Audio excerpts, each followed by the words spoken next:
रोने लगा वो पिता। बेटे के झटके से दिल में लगा जैसे कोई चोट लग गई हो। बेटा तुरंत कहता है, बाबूजी क्षमा कर देना मुझसे बहुत बड़ी भूल हो गई बाबूजी। अभी चलो, वापस चलो, हमें कहीं आगे नहीं जाना है।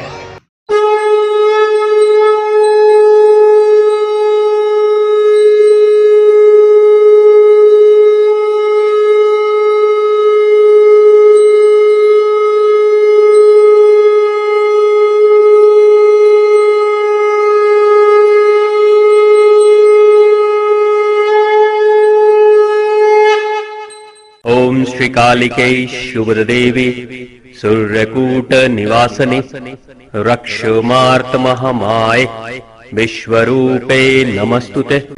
एक साइंटिस्ट था न्यूटन, वो कहता था every action has a equal reaction. यानी जो भी कार्य आप करते हैं सबके बराबर परिणाम आपको मिलते हैं, वापसी में आपके पास ही आते हैं।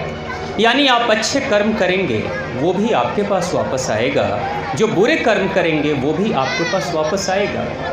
लेकिन कई बार जब हम बुरे कर्म करते हैं, किसी को दुखी करने वाले कर्म करते हैं, तो हमें लगता है कि ये वापस नहीं आने वाला है, क्योंकि एक धारणा समाज में है। समाज के लोग क्या कहते हैं, सारी दुनिया कर रही है, अगर मैं भी कर दूंगा तो क्या फ़र्क पड़ता है।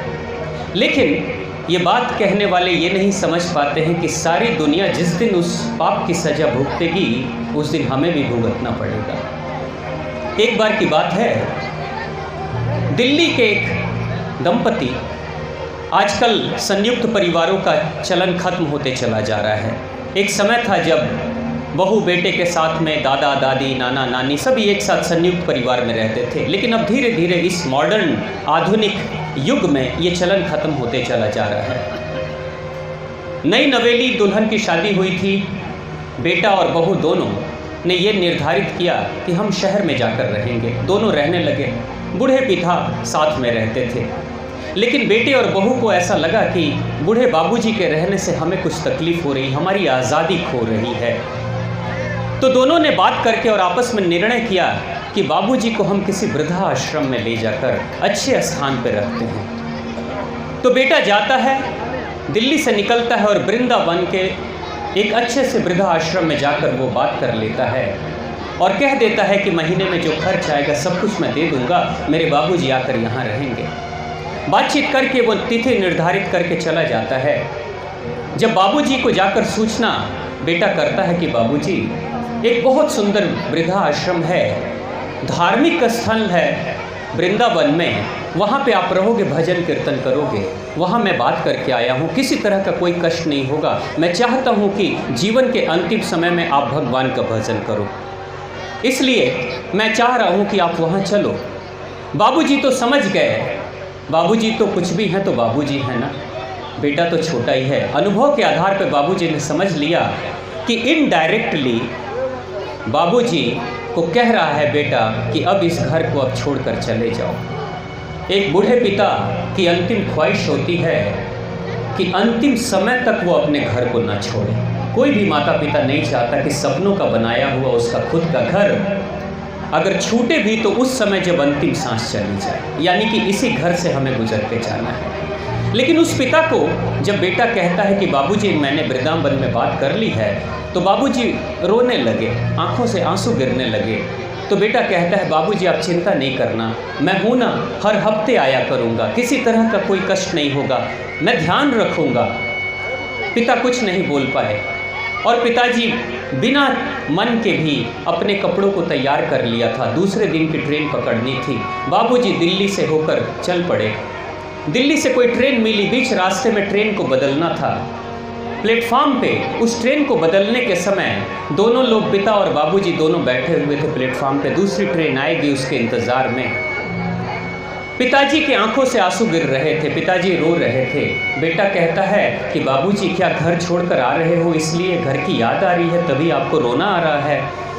तो बाबूजी ने कहा नहीं बेटा, वो घर तो छूट ही गया, लेकिन रो रहा हूँ इस बात को सोचकर कि जब मैं नौजवान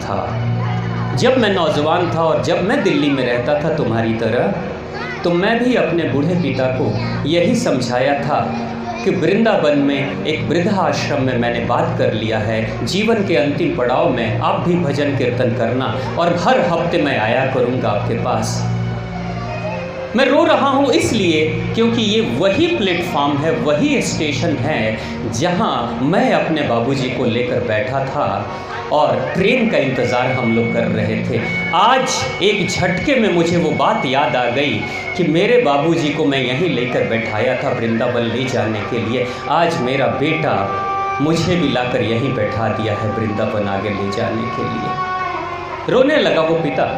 बेटे के झटके से दिल में लगा जैसे कोई चोट लग गई हो। बेटा तुरंत कहता है, बाबूजी क्षमा कर देना मुझसे बहुत बड़ी भूल हो गई बाबूजी, अभी चलो वापस चलो, हमें कहीं आगे नहीं जाना है।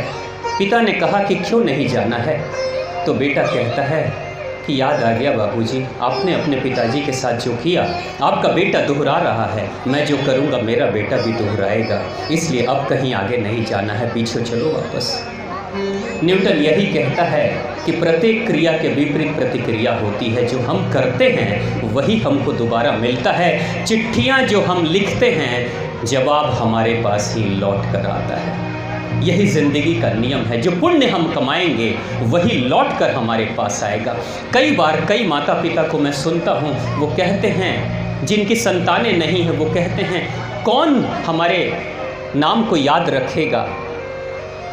तो वो लोग अक्सर भूल जाते हैं कि इस धरती पर अगर आपको कोई याद रखता है इस दुनिया में तो आपके पुण्यों के कारण से याद रखता है, आपके अच्छे कर्मों के कारण से याद रखता है। नहीं तो इस दुनिया में बहुत ऐसे लोग हैं जिनकी कोई संतान नहीं थी। भगत सिंह, सुखदेव, राजगुरु, इनकी कौन सी संतान थी? सुभाष चंद्र बोस की संतान का कुछ अता पता नहीं है। लेकिन आप देखो, कर्म की लकीर इतनी बड़ी खींची थी कि ये दुनिया भूल नहीं पा रही है। इतिहास के पन्ने में जब तक भारत का नाम रहेगा तब तक इन महान पुरुषों को कोई भूल नहीं पाएगा। तो जीवन, ये बाबूजी, दिवंगत आत्माएं, ये आयोजन, ये सब हम सब के लिए है, क्योंकि जीवन का समय अभी हमारे पास है। कुछ करने के लिए, कर्म करने के लिए समय हमारे पास है। ये समय जिस दिन हाथ से निकल जाएगा उस दिन ना तो पुण्य कर पाएंगे ना पाप कर पाएंगे। तो बेहतर यही है, क्योंकि अंतिम समय में पुण्य तिथि को याद किया जाता है, पाप की तिथि को कोई याद नहीं करता है। कितना पाप किया कोई याद नहीं करता है, पुण्य ही याद किया जाता है। तो हमें भी बार बार याद दिलाया जा रहा है इस पुण्य तिथि के माध्यम से कि समय बहुत कम है, पुण्य अभी से कमाना शुरू कर दो। ऐसा कुछ करो आप भी, ऐसा कुछ करें हम सभी कि कम से कम आने वाली वंशजें हमें भी याद करें। और हमारे पुण्य तिथि में भी अगर किसी को बुलाए तो सहज भाव से सभी लोग चले आए।